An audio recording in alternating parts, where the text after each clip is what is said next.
Bonjour Fanny, Bonjour, comment vas-tu? très bien, très contente d'être là. Comment est-ce que tu es tombée dans la marmite de la fantaisie? Alors j'y suis tombée très tôt, toute petite, dès que ma mère a commencé à me lire des albums. Il y en avait parmi tous ces albums qui étaient déjà sur la magie et sur l'imaginaire. Est-ce que tu as des séries, des films qui t'ont plus intéressé que d'autres dans ces milieux-là? Alors plus grande, j'ai adoré Harry Potter bien évidemment. Une autre série qui m'a énormément construite, ça a été tous les livres de Pierre Bottero et en particulier Ewilan et Lana. Et si je pouvais en donner une troisième, ce serait Les Royaumes du Nord de Philippe Pullman. Peux-tu nous présenter tes ouvrages?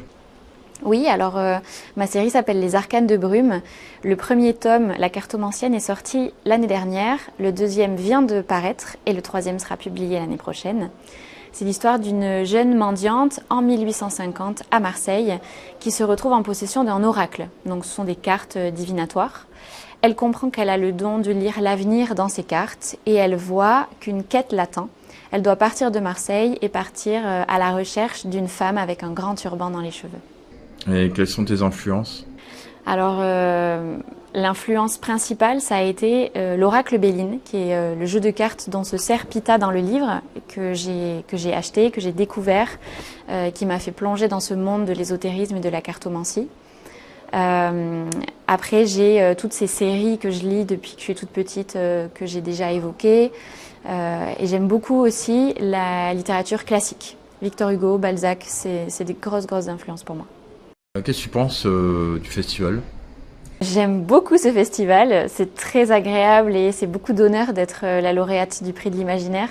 C'est mon tout premier prix, donc au-delà du festival, c'est une expérience très forte. Et puis d'être dans ce bateau, c'est vraiment très romanesque. On a fait la visite guidée, on a découvert toute l'histoire du bateau, donc ça rajoute à ce beau festival un côté très unique et très particulier. Et éventuellement une anecdote par rapport à ce festival, quelque chose une rencontre ou autre avec un lecteur, une lectrice ou les rencontres avec les autres auteurs ou autrices? Alors les rencontres avec les autres auteurs et autrices étaient vraiment super. Tout le monde est adorable et c'est merveilleux quand on écrit de pouvoir partager ses expériences d'écriture, ses expériences d'édition. Donc ça c'est génial sur tous les festivals et là j'ai fait des rencontres très belles en particulier.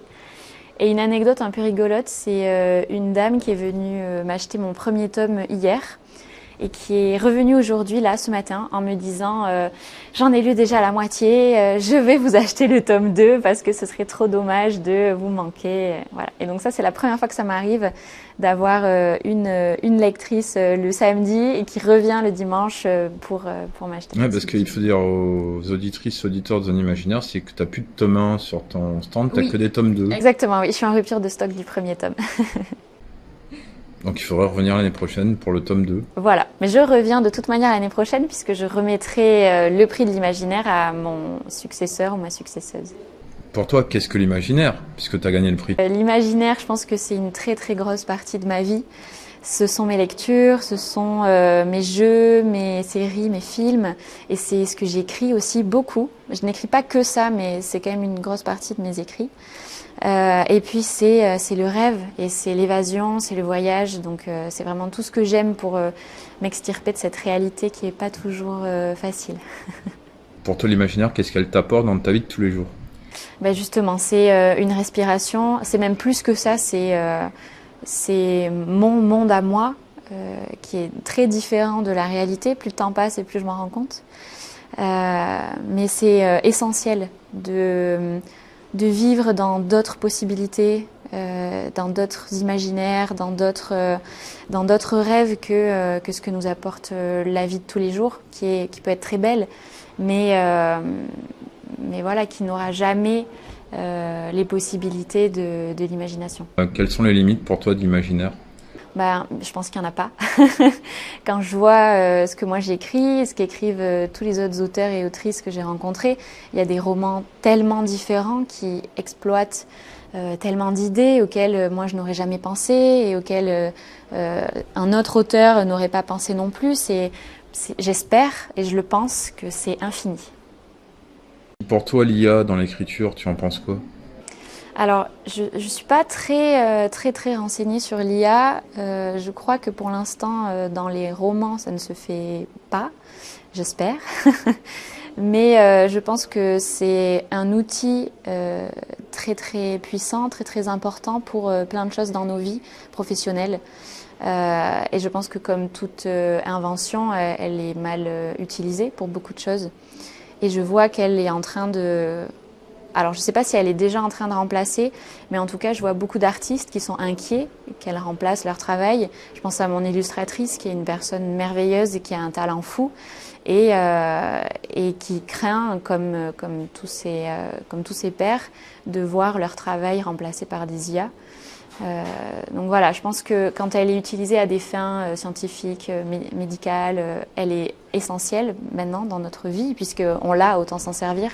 Mais je pense que pour la création, ça doit vraiment être laissé à des humains. Les IA pourraient créer pour des IA, mais il faut que les humains créent pour des humains. Où est-ce qu'on peut te suivre sur les réseaux? Alors on peut me suivre sur Instagram, sur mon nom d'autrice, Fanny Caldin. Et après, j'ai un tout petit compte TikTok que je viens d'ouvrir, mais c'est beaucoup moins intéressant. Quels sont tes prochains événements? Alors là, je fais une pause pour cet été. J'ai enchaîné beaucoup de dédicaces pendant le printemps. Donc je fais une pause cet été et après, à la rentrée de septembre, j'aurai quelques dédicaces chez moi dans le Pays Basque. Je vais partir en Bretagne aussi, dans le Sud-Est, à Paris et puis quelques festivals, dont le gros festival de Montreuil pour tous les Parisiens et tous les gens qui connaissent. En tout cas, je te remercie d'avoir répondu à mes questions. Rendez-vous à un autre festival, peut-être? Avec grand plaisir. Merci beaucoup.